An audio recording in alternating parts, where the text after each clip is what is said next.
Y en esta mañana vamos a comenzar a estudiar la armadura del cristiano. La armadura del cristiano. Y vamos a leer en esta mañana solamente 2 versículos, aunque hasta el versículo 18 encontramos las 7 piezas de la armadura que Dios nos da para poder estar listos y preparados en la batalla espiritual. Dice Efesios 6, versículo del 10 en adelante: por lo demás, hermanos míos, fortaleceos en el Señor y en el poder de su fuerza. Vestíos de toda la armadura de Dios, para que podáis estar firmes contra las acechanzas del diablo. Porque no tenemos lucha contra sangre y carne, sino contra principados, contra potestades, contra los gobernadores de las tinieblas de este siglo, contra huestes espirituales de maldad en las regiones celestes. Por tanto, tomad toda la armadura de Dios, para que podáis resistir en el día malo, y habiendo acabado todo, estar firmes. Estad pues firmes, ceñidos vuestros lomos, y vean ustedes la armadura del cristiano. Número 1, la verdad. Y vestidos con la coraza de, número 2, justicia. Y calzados los pies con el apresto, número 3, del evangelio de la paz. Sobre todo tomad el escudo, número 4, de la fe, con que podáis apagar todos los dardos de fuego del maligno. Y tomad el yelmo de la, 5, salvación. Y la espada del Espíritu, que es, 6, la palabra de Dios. Y número 7, orando. 7 armas. 7 cosas forman parte de la armadura de un cristiano para luchar contra el enemigo. La verdad, la justicia, el evangelio, la fe, la salvación, la palabra de Dios y la oración. El versículo 10 dice: hermanos míos, fortaleceos en el Señor y en el poder de su fuerza. Ustedes saben que mientras vivamos en este planeta, nuestra vida cristiana será una lucha incesante contra el enemigo de nuestra alma. Ustedes saben que en la vida cristiana no hay cesación de hostilidades, no hay treguas, ni tampoco armisticios, ni tampoco le puedes decir al diablo: dame oportunidad de descansar 3 días. Tómate vacaciones y vete un fin de semana por allá a dar la vuelta. En la vida cristiana no hay eso. Como en cualquier guerra, desde luego tenemos los cristianos tiempos de más o menos intensidad o de más intensidad en nuestra guerra. Y los soldados en las guerras pueden comer y pueden dormir, pero los soldados siempre, aun cuando se vayan a dormir en sus tiendas de campaña o haya un supuesto descanso, siempre están con el uniforme puesto. Tú no puedes ver en una guerra, ni en la Segunda Guerra Mundial, ni en el Golfo Pérsico, que los soldados hayan dicho: bueno, el sábado domingo me quito la chamarra y el casco y el fusil y los dejo a un lado y vamos porque hoy los iraquíes van a descansar. No hay tal cosa. Unos duermen, otros hacen guardia, pero el uniforme nunca se lo quitan. ¿Por qué es esto? Porque el diablo nunca sale de vacaciones. El diablo no celebra la Navidad. El diablo no celebra la Semana Santa. Ni tampoco cuando es cumpleaños de algún demonio le hacen fiesta en el cielo y se retiran todos a festejar. Tampoco hay fines de semana para ellos. ¿Por qué? Porque Satanás tiene una obsesión que lo domina. Tratar de destruir la gloria de Jesucristo a través de la iglesia. Satanás está dominado por una obsesión y es tratar de impedir que Dios sea glorificado, que Jesucristo sea glorificado, que tú crezcas, que tengas paz y que tengas tranquilidad. Satanás es enemigo acérrimo de la paz. Si hay algo que saca de quicio a Satanás, si hay algo que perturba a los poderes del mal, es que una persona viva tranquila. Y no me refiero que viva tranquila porque trae media botella de alcohol, ¿verdad? O que viva tranquila porque no tiene preocupaciones. No, me refiero a que una persona viva llena de paz porque está llena del Espíritu Santo. En el versículo 10 y 11 encontramos nosotros la preparación para la batalla espiritual. Dice el apóstol Pablo que debemos fortalecernos en el Señor y en el poder de su fuerza. La palabra fortalecernos, en el original griego existe la voz pasiva, la voz media, etcétera, etcétera. Y es importante el aspecto en que gramaticalmente se encuentra la palabra fortalecerse, porque en el original griego se encuentra en voz mediana. Y esto significa lo siguiente, que cuando dice la Biblia, fortalezcanse en el Señor, en el original griego, el tiempo gramatical del verbo y la acción implica que nosotros debemos ponernos bajo o dentro del poder de Dios. En otras palabras, hagan de cuenta que aquí hay una luz, así, y esta luz es Dios. Entonces, cuando dice la Biblia, fortalecernos en el Señor, se nos dice, métanse bajo la luz del Señor. Porque mientras estés bajo la luz del Señor, bajo el poder del Señor, estás fuerte. Te sales de la luz del Señor y no tienes absolutamente ninguna fuerza. Cristo dijo, separados de mí, nada podrán hacer. Entonces, aquí se nos está invitando a que vengamos y nos acerquemos a Dios, porque solo en Él podemos encontrar fuerza para pelear contra un enemigo invisible, un enemigo sumamente destructor, un enemigo que anhela a cualquier costo impedir que Cristo sea glorificado. Pero podemos preguntarnos en esta mañana, ¿qué no todos los cristianos estamos bajo el poder de Dios? La forma como está escrito esta construcción gramatical, repito, nos sugiere que no es así. No todos los cristianos están bajo el poder de Dios. El contexto de este pasaje nos sugiere que una persona puede ser cristiana y no estar protegida por Dios, porque si no, no se nos exhortaría a que nos fortaleciéramos en el Señor. Se nos diría, recuerden que ya son fuertes siempre en el Señor, pero no se nos dice eso, se nos dice, fortalezcanse, se nos manda a que nosotros tomemos la acción, a que nosotros cooperemos con Dios, para que si nosotros colaboramos y cooperamos con Dios, dice la Biblia, entonces podemos verdaderamente estar firmes. ¿Qué cosa entonces es lo que nos pone inmediatamente bajo la protección de Dios? Vean ustedes en Primera de Pedro, capítulo 1, versículo 5, que el apóstol Pedro nos revela el secreto. Primera de Pedro 1, 5, que sois guardados por el poder de Dios mediante la fe. Somos guardados por el poder de Dios a través de o mediante la fe, para alcanzar la salvación que está preparada para ser manifestada en el tiempo postrero. Vean ustedes que solo aquellos cristianos que ejercitan la fe, que viven confiando en Dios, que viven creyendo a Dios, son aquellos que están fortalecidos en el Señor, porque la fe es nuestra fuerza. En el momento que tú tienes un problema en tu vida y que surge una barda tremenda en tu vida o un obstáculo en tu vida, vamos a pedir silencio, por favor. En ese momento, cuando tú enfrentas este obstáculo, tú no puedes hacer nada más que creer en Dios.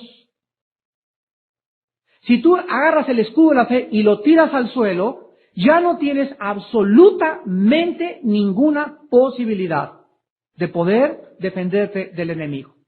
Porque es la fe, nuestra confianza en Dios, creer en las promesas de Dios, lo que nos da la fuerza en el Señor. ¿Se acuerdan ustedes del Salmo 91:1?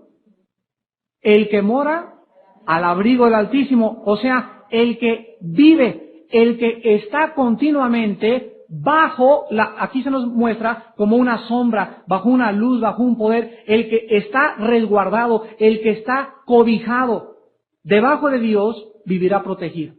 En el original hebreo dice, todo aquel que vive cerca de Dios, vivirá protegido del mal. Entonces, antes de poder nosotros entender la vida cristiana y las estrategias del enemigo, recordemos que necesitamos todos los días tener comunión con Dios. Necesitamos venir a la palabra de Dios todos los días. Necesitamos leer la Biblia todos los días. Necesitamos una vida de oración disciplinada. Necesitamos todos los días analizar nuestros motivos, analizar nuestros pecados y todos los días, vuelvo a repetir, el diablo no tiene vacaciones. Si tú guardas un pecado de ayer o un pecado de antier, se agrava la presión mental sobre tu vida. Si tú permites y le abres la puerta al enemigo a través de un pecado no confesado, se agrava la presión mental en contra de tu vida. Y a los 2 o 3 días estás de correr. A los 2 o 3 días ya estás que no te soporta nadie. A los 3 o 3 tienes un carácter y una irritación y una amargura tremenda. Ya no puedes con tu vida. Y comienzas a gritar y a tirar sombrerazos y te pasan cosas en la calle y en tu casa y a la entrada y en la iglesia y no estás contento con nadie. ¿Y por qué? Porque estás bajo presión. ¿Y de dónde viene esa presión? De Satanás.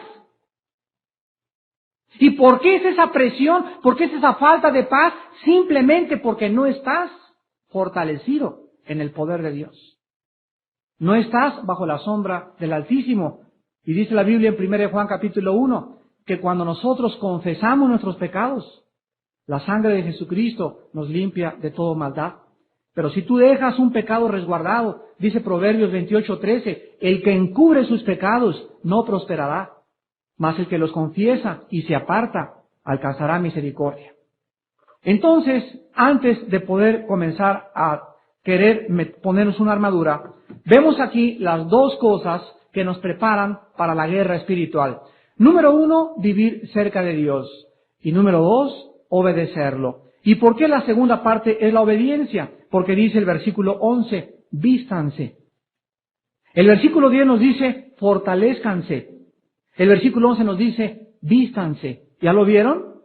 En uno, acércate a Dios, lee la palabra, ten comunión con Dios, limpia tu vida, fortalece tu vida interior. Y la segunda parte, ya que hagas esto, tienes que comenzar a entender que tenemos que tener puesta una armadura que Dios ha provisto para nuestra guerra espiritual. Cuando el rey David se iba a enfrentar con Goliat, el rey Saúl le dijo al rey David, te ofrezco esta armadura, póntela. Y el rey David la rechazó y dijo, esta armadura no me sirve, me queda grande. Y aquí vemos un principio espiritual precioso. No nos sirve ningún arma que tengamos nosotros en este mundo. Todas las cosas de este mundo no son contra la guerra espiritual. Aunque estudies box, estudies karate y hagas pesas, nada de eso te sirve contra el diablo. Ni tus influencias, ni tus relaciones, ni tus amistades, ni que te bendijo el Papa, ni agua bendita, ni escapulario. Nada de este mundo nos sirve en la guerra espiritual. O nosotros usamos las armas que Dios nos ha dado, o estamos desvestidos y a merced del enemigo. Dice la Biblia en el versículo 11 que debemos nosotros vestirnos pues de toda la armadura de Dios. Y observen ustedes la palabra toda. No dice pónganse nada más las botas. ¿Se imaginan un soldado en puros calzoncillos en la guerra con botas y con su cachucha aquí arriba? Pues no, ¿verdad? No la hace. O con el puro fusil nada más y sin el casco y descalzo. Un soldado descalzo, ¿se imaginan? Pues puede tener una ametralladora superpotente con rayos láser y lanzagranadas y todo lo que ustedes quieran. Pero si no trae las botas puestas, se va a llenar de espinas y piedras y va a sangrar los pies y va a hacer que caiga y que tropiece. Entonces el Espíritu Santo nos dice que todas las partes de la armadura son importantes. Y se nos dice, vístanse de toda la armadura de Dios. Y el propósito es, dice el versículo 11, resistir. Poder estar firmes contra las acechanzas del diablo. Entonces, así como los soldados romanos, cuando salían a la guerra traían el escudo, era un escudo que les cubría desde la cabeza hasta los pies. Así eran los soldados romanos, era la parte más fuerte, la vamos a ver la semana que entra, y después tenían la lanza, una espada chica, una espada larga, tenían un corsé que les protegía el pecho y la parte de atrás de los lomos de la espalda, traían una faldita con la cual se abrochaban aquí y se ponían las botas, y así estaban listos ellos para la guerra espiritual. Y aquí parecería una paradoja de Dios, que la fuerza de Dios más nuestra cooperación nos dará la victoria espiritual. Vayamos pues al versículo 12 y en esta mañana nos vamos a concentrar en los diferentes ataques o la naturaleza de los ataques de Satanás. Porque no tenemos lucha, dice el versículo 12, contra los comunistas, ni contra los católicos, ni contra los protestantes, ni contra los testigos de Jehová, ni contra los mormones, ni contra los iraquíes. Nuestra lucha no es contra sangre y carne. Porque no tenemos lucha contra la suegra, dice. Porque no tenemos lucha contra nuestros hermanos de la otra iglesia o de los de aquella iglesia. No. Qué equivocado está el cristiano que comienza a creer que la lucha es entre nosotros. Nunca veas a ningún ser humano como el real enemigo, sino los poderes que están detrás de él. Entonces, si hay un cristiano por ahí que te ataca y que te tiene ganas, y tú comienzas a pelear con él, o por ejemplo, no lo saludas en la calle, en ese momento tú estás confundiendo la guerra.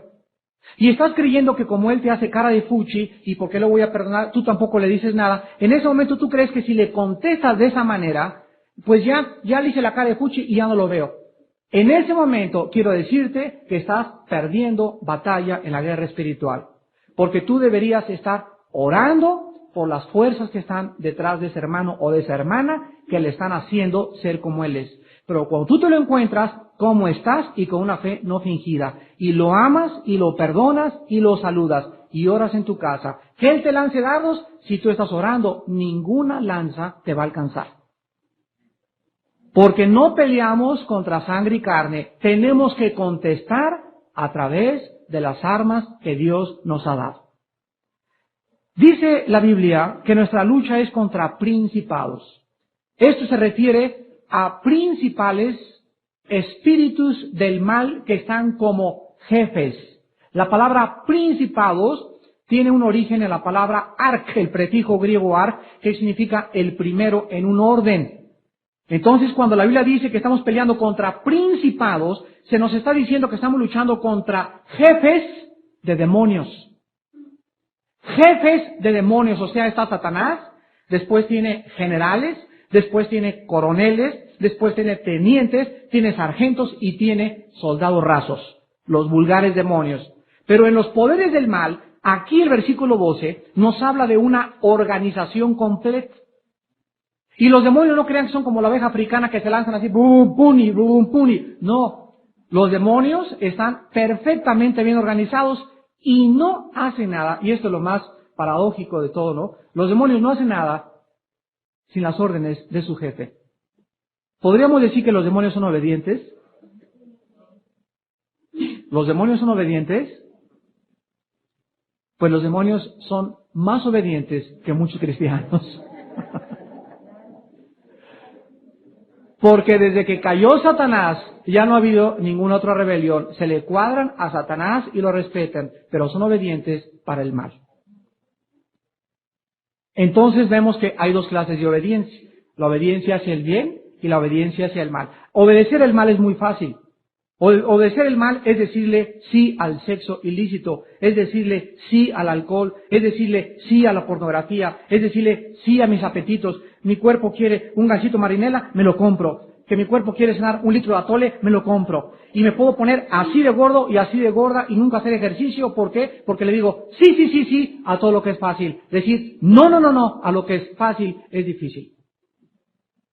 Entonces, si están organizados los demonios y los poderes del mal, es porque, vuelvo a repetir, tienen a un jefe. Después siguen, dice la Biblia, las potestades, y las potestades son los que siguen de los príncipes. Y aquí estamos hablando de aquellos demonios o espíritus que están controlando el estado de Morelos, el estado de Aguascalientes, el estado de Nuevo León, el estado de Veracruz. Cada estado, de acuerdo a Daniel capítulo 9 y capítulo 10 en el Antiguo Testamento, y cada país tienen una potestad.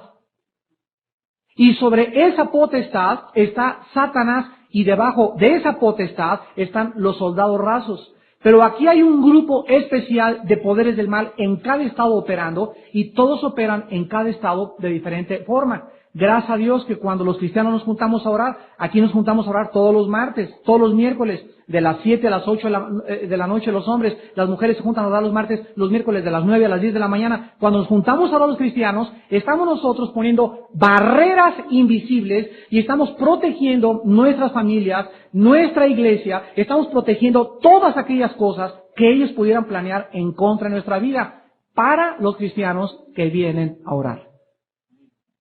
No para los que llegan al cuarto para las 8. No para las mujeres que llegan al 10 para las 10. Nada más vienen al estudio. No pueden ellas entender que la oración colectiva nos da poder. ¿Por qué no lo hacen? Porque están muy ocupadas. Muy ocupados los varones. Si llegan tarde el domingo, ¿cómo no van a llegar tarde a la oración? Y hermanos, hasta que ustedes no tomen en serio a Dios, hasta que ustedes no tomen en serio a Dios, no podrán pelear con victoria en la guerra espiritual. Dice en tercer lugar la Biblia que nuestra lucha es contra gobernadores de las tinieblas de este siglo. Aquí esta palabra anacratos en el griego significa personas con autoridad para poder controlar a lo que sigue a continuación, las huestes, o sea, legiones, ejércitos espirituales de maldad, o sea, los soldados rasos. Arriba de los soldados rasos, los demonios, hay gobernadores, hay principados, hay potestades, y arriba de todos ellos está Lucifer, el príncipe y el gobernante de las tinieblas. Ahora, ¿cómo atacan esta legión de espíritus invisibles y cómo pueden ellos comenzar a zarandearnos y a operar en nuestra vida? Y si no entendemos la forma que lo hacen, no vamos a poder defendernos. En primer lugar, quiero que vean ustedes en Génesis capítulo 3, la primera forma como opera nuestro enemigo. Esta mañana vamos a dedicarla a un adiestramiento militar en tácticas y operaciones del enemigo. Así que ustedes en esta mañana vienen a la conferencia a prepararse teóricamente y a conocer las tácticas militares del enemigo. Cuando los americanos fueron a Irak, les pasaron películas de cómo peleaban los iraquíes, de cómo disparaban, qué armas tenían, qué potencia tenían, qué alcance tenían sus misiles, cuántos aviones se enfrentaban, cuántos tanques, pero el tremendo de Saddam Hussein les ocultó y les dijo realmente la cantidad y comenzó a usar el temor para poder controlarlos. Y los americanos allá en Irak pues decían, a lo mejor saca un arma secreta que nadie conoce y nos va a acabar a todos. Resultó que era solamente un bocón, era un mentiroso, era hijo del padre de mentira. Así que, como no tenía armas, Hussein usó el temor y casi logra atemorizar al enemigo. Pero vemos en Génesis 3 el primer ataque lanzado contra la raza humana de Satanás. Y veamos aquí cómo Satanás revela su principal arma en contra de los cristianos. Y dice así, la serpiente era astuta. Aquí la palabra hashash en el hebreo se tradujo serpiente y significa el que resplandece. Esta es la traducción original en el hebreo de hashash, que se tradujo serpiente. La serpiente era astuta, más que todos los animales del campo que Jehová Dios había hecho, la cual dijo a la mujer, con que Dios os ha dicho, no comáis de todo árbol del huerto. El primer ataque fue hacerle creer a la mujer que Dios no era verdad. Trató de hacerla dudar de que la Biblia es y tiene la razón. Y el primer ataque contra nosotros siempre será la duda contra la Biblia. ¿Realmente Dios ha hablado? ¿Realmente podemos nosotros creer lo que está en estas páginas? ¿Tú crees, te dice Satanás, jovencita, tú crees que realmente debes de guardarte virgen hasta el día de tu matrimonio? ¿Tú crees a estas cosas tan anticuadas? Oye, mujer, te dice Satanás, ¿tú crees que tú debes sujetarte a tu esposa, a tu esposo? Mira nada más, si te pareces a la tigresa. ¿Realmente tú debes hacerle caso a tu esposo? ¿Que no debes tú independizarte? ¿No debes tú luchar por tus derechos? Y todo el ataque viene siempre dirigido a hacernos dudar de la veracidad y del poder de Dios. Cuando una persona no obedece la Biblia. Por ejemplo, cuando los hijos son desobedientes a los padres, cuando la mujer no está sujeta al marido, cuando el marido no ama a su mujer, como la Biblia nos mande que las amemos, en ese momento nosotros hemos creído la mentira de Satanás. Cuando tú sacas la cartera para dar el diezmo y dices, rum, le haces los diez como abanico, aquí no, esto no, mejor esto, porque si no, no me alcanza para pagar la letra del carro. Cuando tú crees que primero es las pagos del mundo y dejas al último el diezmo, estás haciendo a Dios un mentiroso. Cuando tú te vas en la noche a una fiesta en lugar de una reunión de oración, estás haciendo a Dios mentiroso. Todos los días somos bombardeados para que nosotros estemos convencidos de que la Biblia no nos está diciendo la verdad. La Biblia dice en 1 Juan 5:10, el que no cree a Dios ha hecho mentiroso. Y dice Juan 8:44, porque el diablo es el padre de toda la mentira. Damas y caballeros, ustedes tienen en esta mañana dos caminos, la verdad y la mentira. ¿Le crees a Dios o le crees a Satanás? No me digas hay un tercer camino, ni con ninguno ni con el otro. O estás bajo uno o estás bajo el otro. Estar bajo Satanás es estar bajo maldición. Estar bajo maldición. Y Satanás siempre ataca la mente. Estar bajo el poder de Dios es estar bajo bendición. Y la bendición va unida siempre a la obediencia. La maldición a la rebelión. ¿Qué quieres tú en esta mañana? ¿Ser bendecido o ser maldecido? Escuchen, Dios nunca bendecirá una iglesia donde hay rebelión. Ni ninguna iglesia que se haya formado a través de la rebelión. Ni ningún matrimonio donde haya rebelión. Dios no puede bendecir más que donde hay obediencia y donde su palabra está siendo exaltada. En segundo lugar, Satanás no solamente va a lanzar ataques contra nosotros, queriéndonos hacer creer que no tenemos por qué obedecer a Dios, que está exagerando la Biblia, etcétera, etcétera, sino que el segundo ataque de Satanás es hacernos dura la vida cristiana. Satanás va a hacer por todos los medios de que tú vivas la vida cristiana de una forma dura. Él no quiere que tú seas una persona que tengas paz, repito, y que tengas tranquilidad. Te va a hacer la vida de cuadritos. Te va a hacer la vida de cuadritos. Vean Juan 15 y veamos de qué forma Satanás logra hacernos la vida de cuadritos a los que se dejan. Desde luego. A los que se dejan. Antes de leer Juan 15, les voy a dar un ejemplo. Tú vives en un departamento y la renta, llega tu papá y te dice, hijo, ya la pagué. Te pagué la renta por 5 meses adelantados, te pagué la luz y te pagué el agua. Y en ese momento llega el casero, pum, pum, pum, pum, pum, a tumbarte la puerta. ¿Qué quiere? ¡Que la renta, que no sé qué! Y tú comienzas dentro de tu casa, ay, sí es cierto, mi vida, ¿qué vamos a hacer? ¿Cómo que qué vamos a hacer? Pues que no está paga la renta así. Entonces, pues sí, ¿verdad? Entonces sales, oiga, usted no tiene ningún derecho de venirme aquí a gritar, ni mucho menos, porque la renta ya está pagada. Usted lárguese de mi casa porque no tiene ningún derecho de venirme a gritar a mi casa. Y así pasa con Satanás. El Padre ya pagó todos nuestros pecados con la sangre de Jesucristo. Y cuando Satanás viene y te comienza a acosar con culpa, comienza a atosigar tu conciencia, y te comienza a decir, ¿te acuerdas que hace 3 años cometiste adulterio? ¿Y te acuerdas que hace 5 años abortaste? ¿Y te acuerdas que hace 7 años abandonaste a tu esposa? Y comienza a atosigarnos con los pecados pasados. Tú tienes que levantarte y decirle, en el nombre de Jesucristo, mis pecados están pagados por la sangre de Cristo. Y tú no tienes por qué venir a decirme nada de lo que yo era antes de que fuera cristiano, porque están todos bajo la sangre de Jesucristo y mi conciencia está limpia. Y si la Biblia dice que Dios me perdonó, ¿tú quién eres para venir a atormentarme? Si tú no tomas esta acción contra el enemigo, es porque tú no crees que la Biblia dice, la sangre de Cristo nos limpia de todo pecado.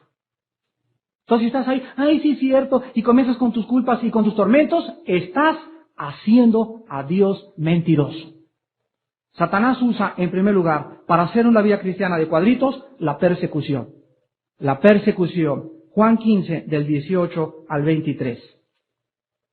Es el Señor Jesucristo hablando. Y nos dice Jesucristo, si el mundo los odia, o si el mundo os aborrece, sabed que a mí me ha aborrecido antes que a vosotros. ¿Es posible esto?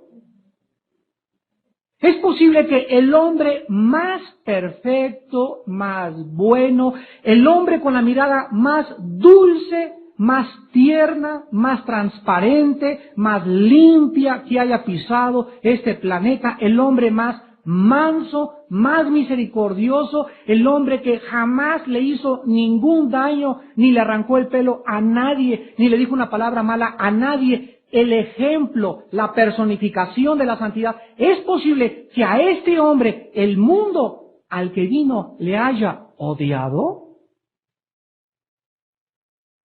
¿Cómo es posible que esta raza humana haya odiado a aquel que era el santo? Mis queridos hermanos en Jesucristo, precisamente Jesucristo vino para demostrarnos que el mundo en el cual tú y yo vivimos no ha cambiado nada. El mundo sigue odiando la verdad, la luz y la santidad. Solamente nos demuestra que el mundo en que vivimos es un mundo enfermo.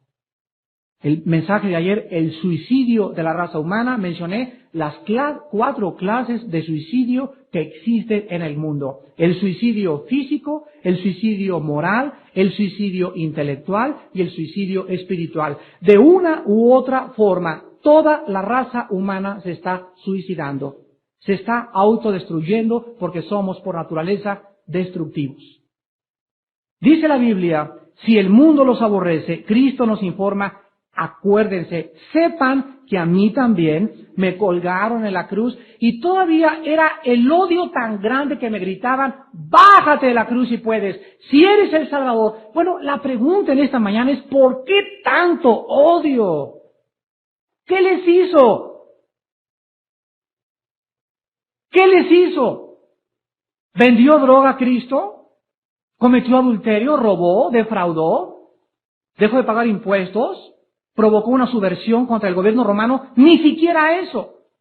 Simplemente el odio así que tenían en la cruz y como lo golpearon y lo despedazaron y lo destrozaron y le arrancaron el pelo y la sangre que le sacaron de las orejas y de la nariz y de los labios y de su boca y de todo su cuerpo hecho un guiñapo colgado en la cruz, era que realmente Jesús nos estaba mostrando es que la raza humana odia y seguirá odiando hasta que no nazcan de nuevo, hasta que mi Padre no lo regenere. La raza humana irá en contra de la verdad.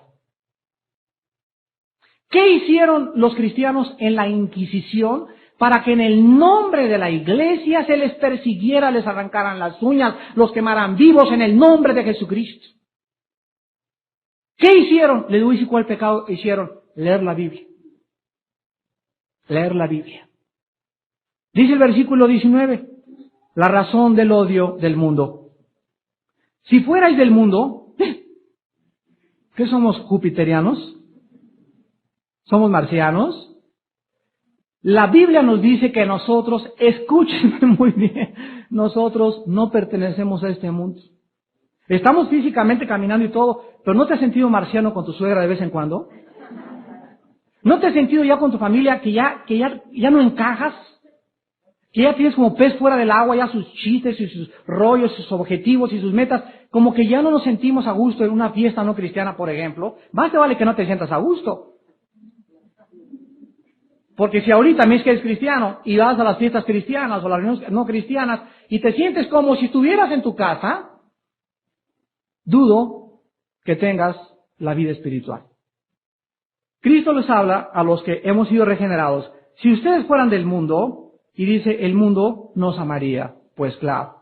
Pero porque no son del mundo, antes yo os elegí del mundo, por eso el mundo os aborrece. A ver, ¿cuál es la principal causa del odio? Precisamente que vamos en contra de la corriente. Esa es la principal razón.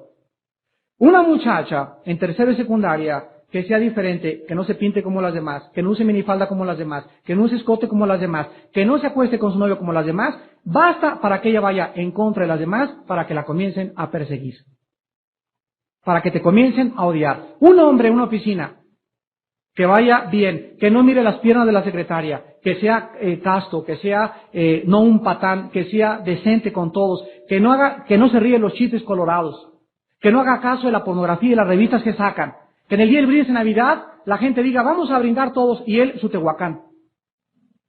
Basta que tú seas diferente para que el mundo te comience a odiar. Y esto es precisamente lo que significa la palabra santo. Santo significa diferente, apartado para el servicio de Dios. Y dice la Biblia, sean santos, sean diferentes, y al ser diferentes, demuéstrenle al mundo que mi Padre existe. No les digas, Cristo vive, peace and love, Dios te ama. El mundo está cansado ya, los testigos de Jehová les dicen lo mismo, los católicos les dicen lo mismo, todos en la televisión les dicen lo mismo. El mundo está cansado de palabras, el mundo necesita vidas cambiadas que den el testimonio con lo que hacen, con lo que dicen, cómo se visten, cómo actúan, cómo entran, cómo salen, cómo llevan sus negocios. Ahí das el testimonio que Jesús vive. Dice el versículo 20, acuérdense de la palabra que yo les he dicho. ¿El siervo no es mayor que su señor? Si a mí me han perseguido, y aquí está la persecución, también a ustedes los perseguirán. Si han guardado mi palabra, también guardarán la vuestra. Mas todo esto os harán por causa de mi nombre, porque no conocen al que me ha enviado. ¿Qué descanso tenemos en esta mañana? Realmente entendámoslo, entendamos la guerra. Realmente no es contra nosotros, es contra el que está dentro de nosotros y contra el que está dentro de ellos. Entonces, los que están dentro de ellos, los demonios, están peleando contra el que está dentro de nosotros. No es tu suegra contra Armando, ni Juan contra Jorge, ni Panchita contra Chela. Es el que está dentro de Chela y el que está dentro de Panchita. La guerra es espiritual. Y si tú le contestas a Chela, ¡pum!, y le das un manazo, o le agarras un pay y se lo aplastas en la cabeza, o le quemas los frijoles a tu marido, o tú a tus papás, son unos injustos papás, y comenzamos a gritarle y a agreder a los seres humanos, perdemos la guerra. Toda la guerra se gana en la oración. Nada más. De rodillas. De rodillas, Dios puede hacer que los demonios dejen de oprimir a tus papás y te dejen ir el sábado al día de campo. A través de la oración, Dios puede cambiar a tu esposo. A través de la oración, Dios puede cambiar a tu esposa. Toda la guerra es espiritual. Y dice Cristo, todo esto les van a hacer por causa de mí. No porque tengas cara fea, ni porque la gente dice, me cae gordo ese cristiano por la cara que tiene. No es cierto, no es cierto. Todo es por causa del que vive dentro de nosotros. Y recuerden ustedes cuando el apóstol Pablo llegó a un pueblo y sacó demonios y les dijo, en el nombre de Jesús les ordeno que dejen a esa persona. Y en eso otros que venían observando a Pablo se fijaron cómo sacaba demonios. Y dijeron, qué fácil, ábrete sésamo, abracadabra. Y llegaron otros endemoniados y les dijeron, en el nombre de Jesús sálganse. Y que los demonios que estaban dentro de esas personas le contestan y les dicen, a Pablo conocemos. ¿Y ustedes quiénes son? Y que se les van encima, y peor que las abejas africanas, les dieron la picotiza de su vida.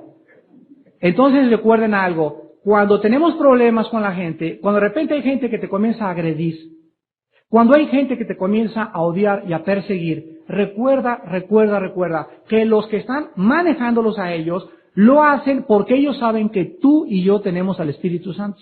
Los demonios saben quién tiene el Espíritu de Dios. Y por causa de la presencia del Espíritu de Dios, Satanás nos quiere hacer la vida de cuadritos. Si nosotros contestamos mal por mal, perdemos. Si resistimos el mal con el bien, ganamos la batalla. Ahora vean ustedes en el libro de Mateo, capítulo 10, que esta guerra, esta vida de cuadritos, comienza en la casa. Ay, qué lástima, ¿verdad? Pero es ahí donde dice la Biblia que está lo más intenso de la guerra. ¿Oyeron? en el hogar. Y desde luego que aquí estamos hablando en hogares donde unos son cristianos y otros no son cristianos. Donde ella es cristiana, él no es cristiano, o donde él es cristiano, ella no es cristiano, o donde el hijo es cristiano y los padres no son cristianos, o donde viven familias juntas, pero en toda casa, en toda familia, donde haya cristianos y no cristianos, esta guerra es más intensa, porque están más cerquita. Y dice Cristo en Mateo 10, versículo 34 en adelante: no penséis que he venido para traer paz a la tierra. No he venido para traer paz, sino espada. Porque he venido para poner en disensión al hombre contra su padre, a la hija contra su madre, a la nuera contra su suegra, y los enemigos del hombre serán los iraquíes. Así dice, los enemigos del hombre serán los vecinos. Tampoco nuestros enemigos más grandes están en nuestra propia familia. Y por eso, cuando Jesucristo vino al mundo, su guerra de él y Satanás lo comenzó a perseguir. ¿Con quiénes creen? Con sus hermanos. Su madre, María, se le fue anunciado que sería madre del Altísimo, pero a ella como que se le borró el cassette y hasta la cruz se le acordó, y en la cruz pudo ella verdaderamente convertirse, porque fue la muerte de su hijo cuando su madre se convirtió. Cuando una espada traspasó su corazón, de acuerdo a la profecía del Magnificat. Pero mientras Jesucristo anduvo predicando, su madre y sus hermanos no se discipulaban con él, no se sentaban a sus pies con él. Llegó un día, por ejemplo, y le tocaron la puerta. A ver, le dijo Cristo a Juan, ve a ver quién es. Y salió Juan: Señor, tu madre y tus hermanos allá afuera te buscan. La pregunta es, ¿por qué en lugar de tocar no entraron?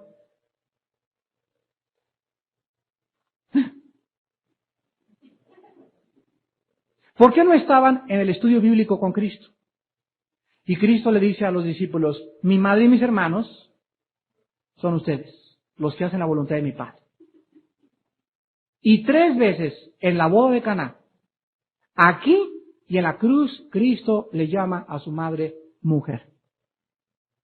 Y Cristo establece la línea entre la familia carnal y la familia espiritual. Y Jesús dice que cuando comienza la luz a entrar a una familia, la espada inmediatamente corta. ¿Por qué Cristo no trae paz? Porque viene la división entre las tinieblas y entre la luz.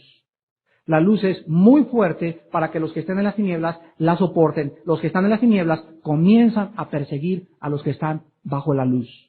Y las tinieblas no van a prevalecer contra nosotros. Ahora vean ustedes también en Marcos capítulo 4, que Cristo también ilustra esta persecución en la parábola del sembrador. Y aquí Jesús dice que y vamos a acabar en esta mañana con esto, es precisamente aquí en esta persecución donde se sabe si tú eres cristiano. Es aquí en esta persecución donde se va a probar si verdaderamente tú has nacido de nuevo. Porque si cuando comience el hostigamiento y la hostilidad y la persecución y los ataques y las agresiones, si cuando tú comienzas a sufrir eso, tú cedes, o tú te das por vencido, o pagas ojo por ojo, diente por diente, o dices, no, ya no quiero soportar que mis amigos estén contra mí, me voy a tomar la copa con ellos, voy a hacer lo que ellas hacen, voy a ver los programas que ellos hacen, yo no quiero ser diferente a los demás, yo no quiero que mi familia diga que ya no soy católico, que ya no soy de su religión. Si tú haces eso y tú cedes, Cristo dice en lo que vamos a leer que tú nunca has nacido de nuevo. ¿Saben por qué? Porque en Primera de Juan 5, del 1 al 5 dice, el que es nacido de Dios vence al mundo. Así que si tú eres nacido de Dios y si tú tienes el regeneramiento por el Espíritu Santo, la Biblia dice que eres más que vencedor. Y dice Cristo en Marcos 4, 16 al 17, estos, o sea, es un grupo de personas. Este grupo de personas son asimismos los que fueron sembrados, y aquí dice la razón, fueron sembrados en pedregales. Los que cuando han oído la palabra, al momento la reciben con gozo. Sí, ya me convertí del desayuno, levanto las manos y voy a la iglesia por algunos meses. Pero no tienen raíz. en sí, sino que son de corta duración. No tienen pilas Duracell. No duran más que, la cuerda les dura muy poquito. Son de muy poca corta duración, dice Cristo. Porque cuando viene la tribulación o la ¿qué? O la persecución por causa, no porque te anden cobrando la renta. Digas, ay, qué perseguido soy, hermano. Pues sí, pero es porque debes más de 5 millones de pesos, ¿verdad? No, no dice eso. Dice que la persecución tiene que ser por causa de tu testimonio, por causa de la palabra. Cuando es por causa de la palabra, luego tropiezan. Que la persecución va a definir, va a clarificar nuestra fe. Dios va a permitir pues la persecución y que Satanás nos ataque y use personas de nuestra familia, porque si nosotros resistimos fortaleciéndonos en el Señor y en el poder de su fuerza, tendremos la capacidad de perdonar a nuestros enemigos. Si tú no eres cristiano, cedes ojo por ojo, diente por diente, o finalmente abandonas la vida cristiana y dices, todos son los hipócritas, todo es igual, la vida cristiana es muy difícil, me convertí y comenzaron los problemas, y esta reacción tuya es solamente una manifestación de que no tienes el poder de Dios en tu vida. Y dice la Biblia que cuando alguien recibe a Cristo, y ojalá que en esta mañana muchos de ustedes reciban a Jesucristo, cuando tú recibes a Jesucristo, dice la Biblia, el Espíritu Santo viene y entra invisiblemente a tu cuerpo. Y en esta mañana aquí el Espíritu Santo está flotando y está hablando y tocando y manifestando las intenciones de los corazones. Y si tú en esta mañana le abres tu vida a Jesucristo y le dices, Señor, ya no puedo con mis pecados, ya no puedo con mi vida en mi familia, ya no puedo resistir tanta persecución, te necesito en tu fuerza, Dios en esta mañana te sella, te pone un sello con su Espíritu de su propiedad. Y Satanás reconoce de aquí en adelante que no te puede tocar más allá de lo que Dios te permita. Pero si tú en esta mañana no tienes al Espíritu Santo, amigo y amiga, ve tu condición mental. La mente es el reflejo de toda la manifestación de la guerra espiritual. ¿Tú tienes paz en esta mañana? ¿Eres gobernado por una tranquilidad absoluta en tu mente?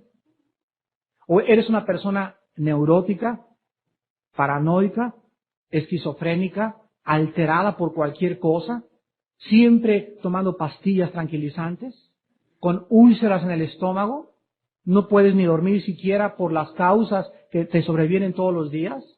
¿Oyes que alguien perdió el empleo y te pones como león enjaulado? ¿A tu esposa la cacheteas por cualquier cosa? ¿Te dicen la leona de tu casa? ¿Tus hijos nada más oyen los rugidos de leona que tienes todos los días? ¿Es esta tu vida? Tú necesitas a Jesucristo en tu corazón. ¿No quisieras esta mañana hacer la paz con Él? ¿No quisieras en esta mañana comenzar a ponerte toda la armadura de Dios? Padre Santo, te damos gracias por tu palabra en esta mañana y te pedimos que podamos obedecer. Señor, es necesaria la obediencia en la vida cristiana. Porque si no obedecemos, es una guerra donde el enemigo es más poderoso que nosotros. No podemos en el poder de la mente, ni con nuestra fuerza de voluntad, ni con la fuerza física, ni con la sabiduría humana, vencer al enemigo. El enemigo tiene que ser vencido, Señor, por ti, porque tú eres el que peleas nuestras batallas. Tú eres el que vas delante de nosotros, abriéndonos el camino y diciéndonos, nadie te podrá hacer frente durante todos los días de tu vida. Como estuve con Moisés, y con Josué y con mis grandes hombres, estaré con ustedes, pequeña manada. Pero sométanse a mi voluntad.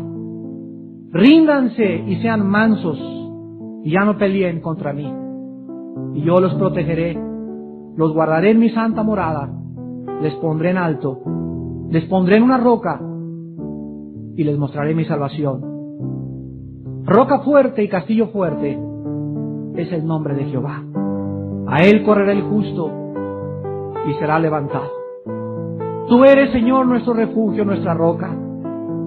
Oh, alma mía, no te turbes, espera en Dios, porque aún hemos de alabarle. En esta mañana entrégale tu vida al Salvador. ¿No estás cansado ya de esta vida? de tantas vicisitudes y de tantos problemas y de tanta confusión e incertidumbre. Vengan a mí, dice el Señor, todos ustedes los que están trabajados y cargados, que yo los haré descansar. Encontrarán descanso en su alma, porque soy manso y humilde de corazón. Si hay alguien en esta mañana que quiera invitar a Jesucristo, arrepiéntete de tus pecados. Pídele perdón a Dios por tus pecados en este momento y dile ahí desde tu lugar: mi Señor y mi Dios, perdona mis pecados. Me arrepiento de mi vida y de todo lo que he hecho en contra de ti, porque creo que Jesucristo, tu Hijo, pagó en la cruz con su sangre y su resurrección la cuenta de mis pecados. Y ahora te pido, Señor Jesús, que entres a mi vida, que me salves y que me des esa paz, esa tranquilidad y esa sabiduría para poder pelear en esta guerra espiritual en Cristo Jesús. Aleluya.